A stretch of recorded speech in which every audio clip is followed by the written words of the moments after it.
Dave, I wanted to ask you a little bit about your life before you got this job. I mean, your fandom is quite notorious. You are amongst all of us fans. You really are the we kind of feel about you like the hometown kid that made good. You know, like you're one of us.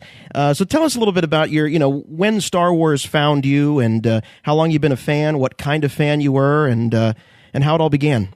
Well, it's interesting. I mean, as far as how it all started, I think when I grew up, Star Wars was just the thing.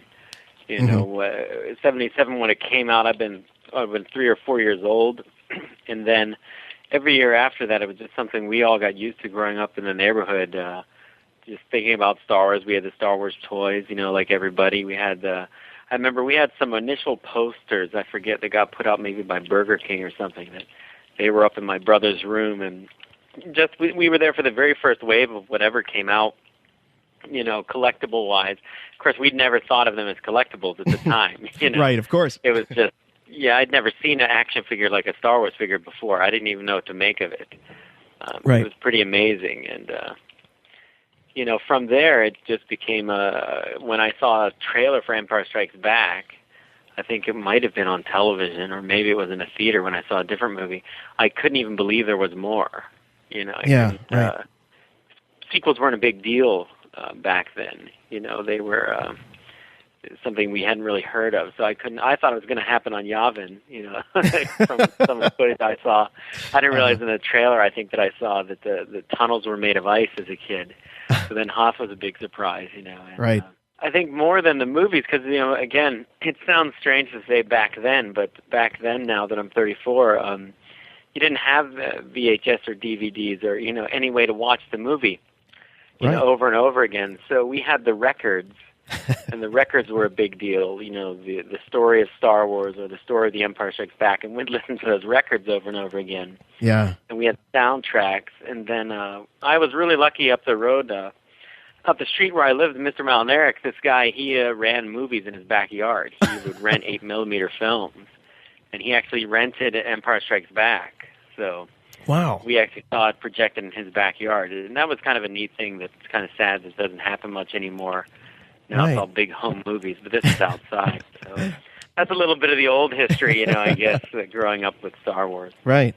And later on, as the special editions came out, of course, after the big, long drought of the late 80s, early 90s, I would imagine at that point you were starting to have a bit of a career. Yeah, well, even then, I was still in college at the time, like studying animation, and it was phenomenal when those things came out again. And we suddenly realized there was a whole generation of people who had never experienced it in the theater. And then for us, it was a chance to kind of see it again in the theater, with a whole bunch of new stuff added. And, that's where you really started to see big debates rage among fans, and fans really started to test their knowledge. And really the re-releases should be credited with a lot of the, super fandom you see today, Right. Because it put it in the public's eye, and ever since that release, it's kind of never stopped, because the prequels were coming out, and we were all wondering what the prequels would be like. My college roommate and I used to talk about it, saying, "Can you believe we're going to be 30 when it's all over?" Now that's come and gone. It's amazing. Oh, yeah. It's Yes. really funny. I remember going to bed at night saying, "Dear God, don't let anything happen to me until I've at least seen all 3 of the prequels coming out." Well, that was a big deal, right? I mean, Right. It was a funny thing. Every time you got on a plane, you're like, "Okay, there's one more movie left. We really hope my chances are good here." Right. So now, were you the kind of fan that would actually get on the different fan sites like theforce.net and Rebel Scum and do that kind of thing? I check theforce.net constantly as a fan, not to plug you guys, your affiliate website, but right.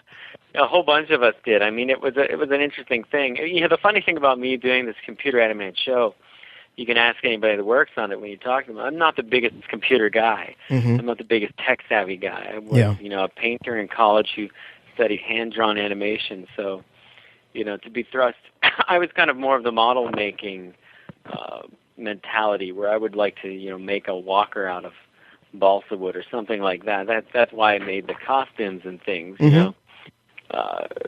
through the years. And so it's funny to me, like when I got on the internet finally, to find that there were these whole sites dedicated to Star Wars, like, blew my mind, you know, and it just became a great way to keep up on everything, you know. Right.